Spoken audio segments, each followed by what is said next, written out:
As tensions run high on the political front, Pakistan's Prime Minister Shehbaz Sharif and top PML-N leaders are in a huddle. Not in Islamabad, not even in Karachi, it's definitely not Lahore, but London. They are all in London, where they are meeting with the party supremo Nawaz Sharif. While Shehbaz Sharif may have been sworn in as the Prime Minister, critics now say that Pakistan's acting Prime Minister is in fact Nawaz Sharif, and London is the new political capital of Pakistan. Sitting in the United Kingdom, the senior Sharif seems to be taking all crucial decisions for the party and the government. The PML-N says that it wanted to meet Nawaz Sharif face-to-face for political consultations. The 10-member delegation that is in London currently consists of Prime Minister Shehbaz Sharif, of course, Defence Minister Khwaja Asif, Information Minister Maryam Aurangzeb, Planning and Development Minister Ehsan Iqbal, the Power Minister Khurram Dastagir, Finance Minister Miftah Ismail, Railways and Aviation Minister Khwaja Saad Rafiq. They're all likely to stay in London for 2 to 3 days. The party has been trying to downplay the trip to London, and it rightly needs to do so, because the trip comes as Pakistan is currently in the midst of a constitutional and economic crisis.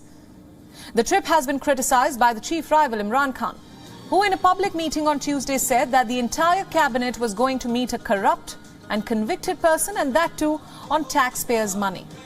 Countering Imran Khan, Pakistan's Interior Minister Maryam Aurangzeb said that the opposition was blowing it out of proportion.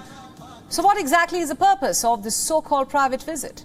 Sources say that several key decisions may be taken in the meeting, including major decisions regarding the fate of the coalition, settling the question of early elections, developing a strategy to in fact counter Imran Khan and his party, preventing the incoming price hike, and also tackling a deteriorating economic situation in Islamabad. Ahead of the meeting, Nawaz Sharif attacked Imran Khan for destroying Pakistan's economy. Listen in. इंसान ने वो तबाही मचाई है पाकिस्तान के अंदर. अभी मैं मुख्तसर अल्फाज में मैंने उसका अपना रद्द-ए-अमल दिया है. वो तबाही मचाई है कि जो ना कभी पहले किसी ने देखी है, ना शायद आइंदा कभी को देखेगा. ये तो पाकिस्तान को तबाही और बर्बादी की तरफ लेके जा रहा था ये बंदा. शुक्र अदा करो कि इसे जान छूटी है, और इंशाल्लाह जान अब छूटेगी आइंदा हमेशा के लिए. Nawaz Sharif is a former 3-time Prime Minister of Pakistan. The 72-year-old PML-N leader was convicted of corruption in 2018. Since his removal from office by the Supreme Court in 2017, the ousted Prime Minister Khan's government has levelled many corruption allegations against Nawaz Sharif. He travelled to the UK in 2019 for medical treatment, but has not returned since. He was accused by the Imran Khan administration of absconding on claims of poor health. But this delegation is not the first to visit London. Its ally and partner in government, Bilawal Bhutto Zardari, also visited London to meet with Nawaz Sharif at his residence. Before the visit, the PPP had denied being a part of the Sharif cabinet. Within a week of Bilawal's return from London, he was appointed the Pakistan Foreign Minister. Now, what remains to be seen is that if the remote-controlled government in Pakistan brings in crucial changes in its political strategy once it returns from London.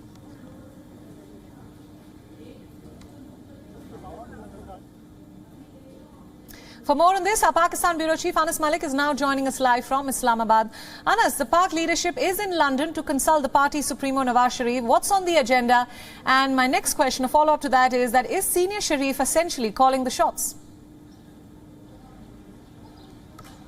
Well, last question first, Priyanka. It does look like that Nawaz Sharif is indeed the one who's calling the shots, and that is the reason we're seeing that this news that had emerged initially that he had rather summoned the Pakistani federal cabinet or key PML-N leaders to London. Of course, that was later denied, and in an apparent damage control by the senior PML-N leadership, saying that it was them, the leadership in Pakistan, that they wanted to go to London and do a call on. Lots of questions there as well that remain unanswered. But over to your first part of the question. Well, what's on the agenda is one big announcement or a big decision that is being speculated.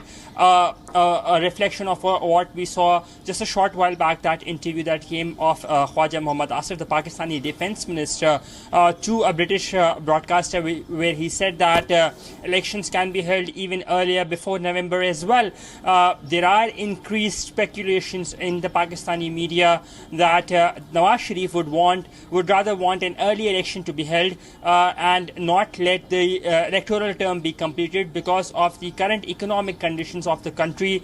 On the agenda is also electoral alliances going forward and a strategy to be devised with regards to the depleting economic condition of the country amidst that toughened IMF conditions.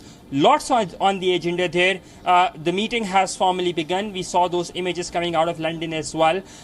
What comes out is something that will have to be keenly watched out because it would be directly impacting here the Pakistani political landscape. Right, Anas, thanks for all those updates and thanks for joining us on WION World is One.